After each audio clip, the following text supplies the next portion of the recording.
नमस्कार दोस्तों, स्वागत है आपका वनडे एग्जाम सेंटर में। दोस्तों, आज मैं बीए फोर्थ सेमेस्टर समाजशास्त्र के लिए 5वां प्रैक्टिस सेट लेकर उपस्थित हूँ। आपका है प्रैक्टिस सेट धार्मिक, निर्जातीय एवं क्षेत्रीय समस्याएं, अल्पसंख्यक तथा पिछड़े वर्ग जैसे बिंदुओं पर आधारित है। आइए बिना देर किए प्रैक्टिस शुरू करते हैं।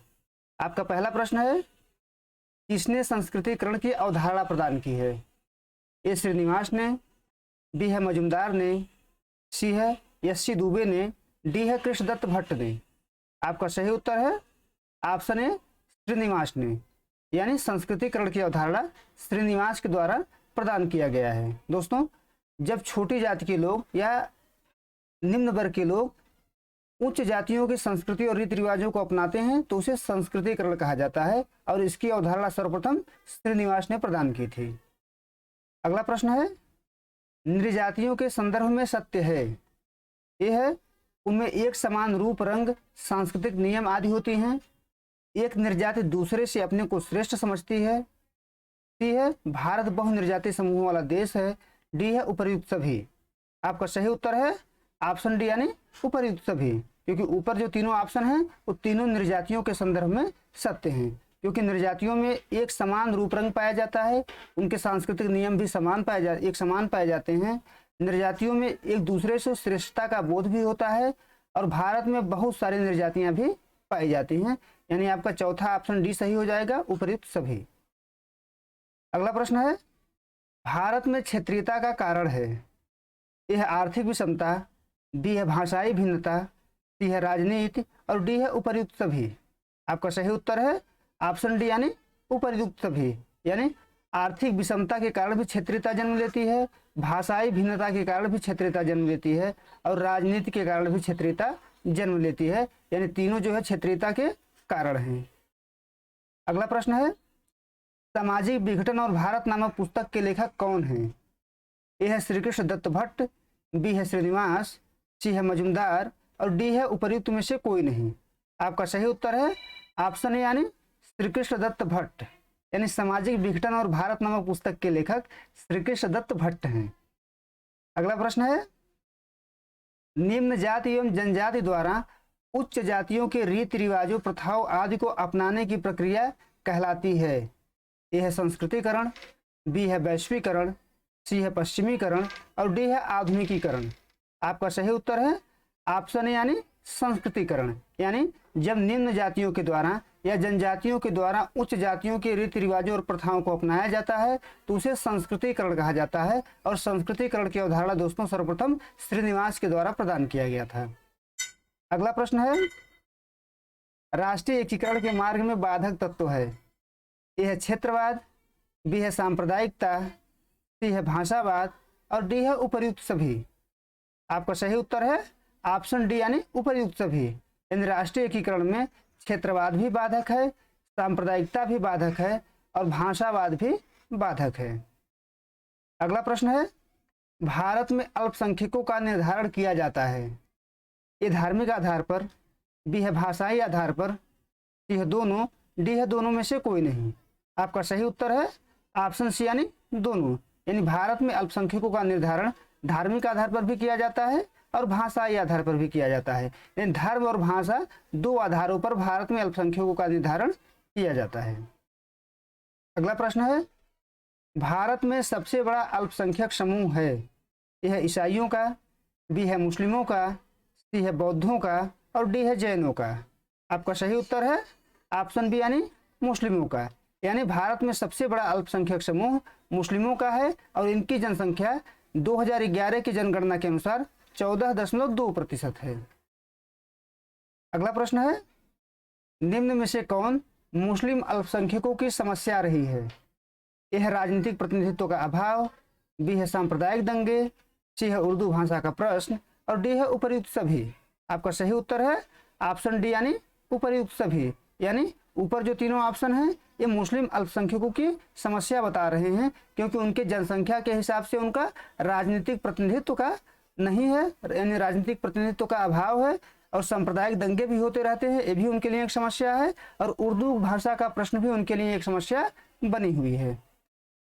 अगला प्रश्न है, संविधान के किस अनुच्छेद के तहत भाषाई अल्पसंख्यकों को संरक्षण प्रदान किया गया है, यानी जो भाषा के संदर्भ में अल्पसंख्यक हैं उनको किस अनुच्छेद के द्वारा संरक्षण प्रदान किया गया है? यह अनुच्छेद 25 और 26, बी है 27 और 28, सी है 29 और 30, डी है 30 और 31। आपका सही उत्तर है ऑप्शन सी, यानी अनुच्छेद 29 और 30, यानी अनुच्छेद 29 और 30 के द्वारा भाषाई अल्पसंख्यकों को संरक्षण प्रदान किया गया है। और दोस्तों ये मूल अधिकार के अंतर्गत आता है। अनुच्छेद 29 और 30 मूल अधिकार के अंतर्गत आता है और मूल अधिकार संविधान के तीसरे भाग में दिया गया है। अगला प्रश्न है, जनजातियों को पिछड़ा हिंदू नाम किसने दिया था? ए है डॉक्टर घुरिये, बी है ठक्कर बापा, सी है मजुमदार, डी है सीले। आपका सही उत्तर है ऑप्शन यानी डॉक्टर घुरिये, यानी जनजातियों को डॉक्टर घुरिये ने पिछड़ा हिंदू नाम दिया था। अगला प्रश्न है, निम्न में से कौन जनजातियों की समस्या है? ए है ऋणग्रस्तता, बी है शिक्षा का अभाव, सी है संस्कृति का संघर्ष और डी है उपर्युक्त सभी।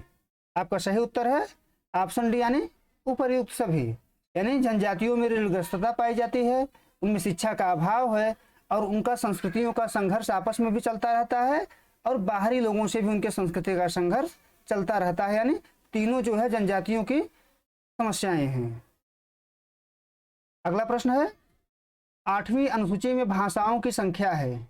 ए है 22, बी है 24, सी है 18 और डी है 27।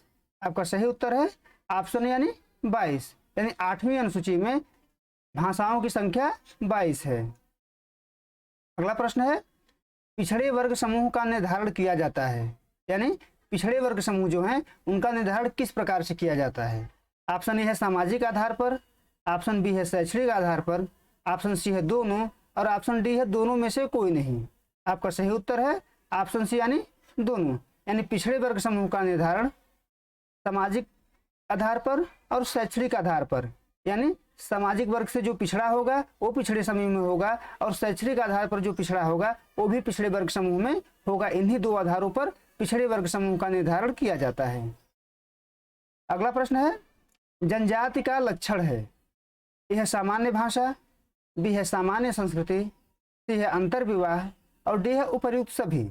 आपका सही उत्तर है ऑप्शन डी यानी उपर्युक्त सभी, यानी जनजातियों में अपनी एक सामान्य भाषा होती है, उनकी एक सामान्य संस्कृति होती है और उनमें अंतर विवाह पाया जाता है, वो आपस में ही विवाह करते हैं। ये तीनों जो है जनजाति के लक्षण हैं।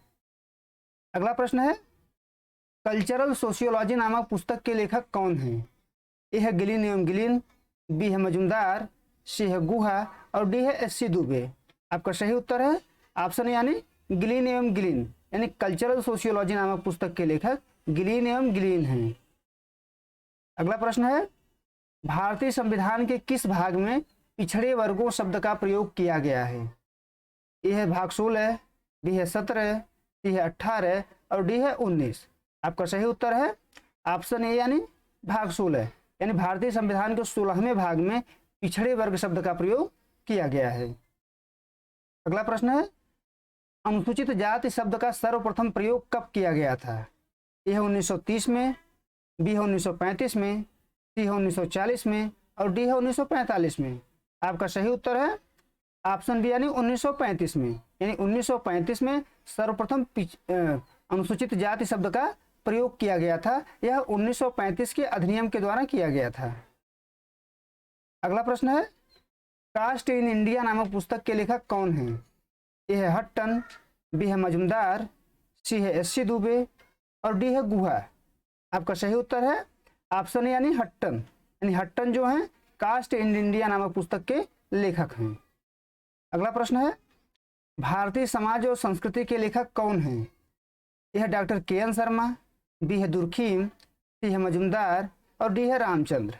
आपका सही उत्तर है ऑप्शन यानी डॉक्टर के.एन. शर्मा, यानी डॉक्टर के.एन. शर्मा के द्वारा भारतीय समाज और संस्कृति नामक पुस्तक लिखा गया था। उम्मीद है दोस्तों आपको वीडियो पसंद आया होगा। आप हमारे चैनल को लाइक करिए, शेयर करिए, सब्सक्राइब करिए। बहुत बहुत धन्यवाद।